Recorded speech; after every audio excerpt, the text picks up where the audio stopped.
Hello friends, today on The Landing Point, video killed the radio star. He was a heavy-set kid from San Antonio, Texas. A shy boy who found his voice not in conversation, but in the six strings of a guitar. He wasn't the captain of the football team. He wasn't the prom king. In fact, if you passed him in the hallway of Alamo High School, you might not even notice him at all. He wore thick glasses. He had a receding hairline before he was 20. He wore comfortable, baggy clothes. He looked less like a rock star and more like the guy who came to fix your air conditioning. But when he opened his mouth to sing, something magical.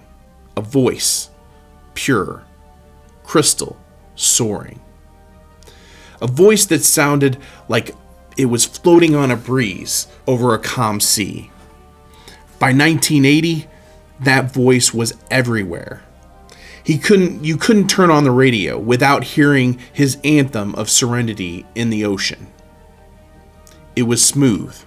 It was sophisticated. It was undeniable. And then came the night on February 25th, 1981. The Shrine Auditorium in Los Angeles. The 23rd Annual Grammy Awards.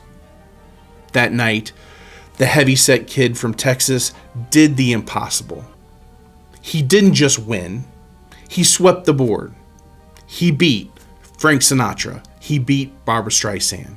He beat Pink Floyd. When the night was over, he stood alone, holding the Big Four.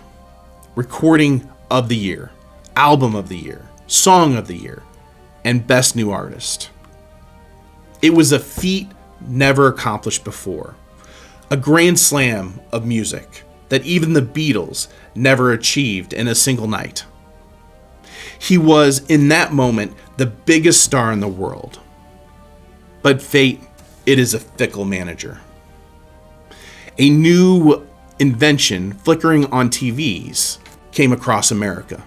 A cable channel dedicated to 24 hours a day music videos. They called it MTV. Suddenly, music wasn't just about what you heard, it was about what you saw. The record executives panicked.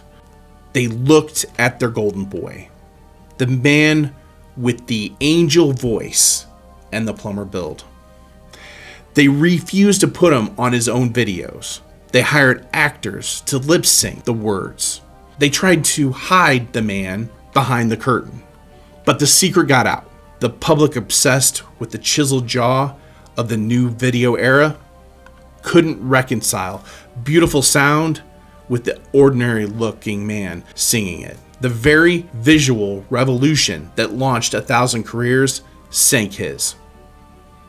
He went from 5 million albums to being dropped by his label. It was all because he didn't look the part. The singer was Christopher Geppert, but you know him by the name of his song that took him to the top of the charts. And the irony of his career that drifted away, Christopher Cross. And if you realize it or not, this is The Landing Point. I'd like to thank our sponsor today, Roadrunner Real Estate. They are a full real estate company that can help you sell or buy your residential homes, or they can help you with your commercial or real estate, whether that's buying, selling, or also doing a lease. If you haven't done so already, please go out to our YouTube channel and subscribe so you can get the latest updates out there. If you like this story, please like. If you are not a follower on our Facebook page, please go out to our Facebook page and get the latest updates there too. If you're just out and about and you want to listen to our stories in the car, we also have our podcast that you can listen to. Thank you for listening to The Landing Point today.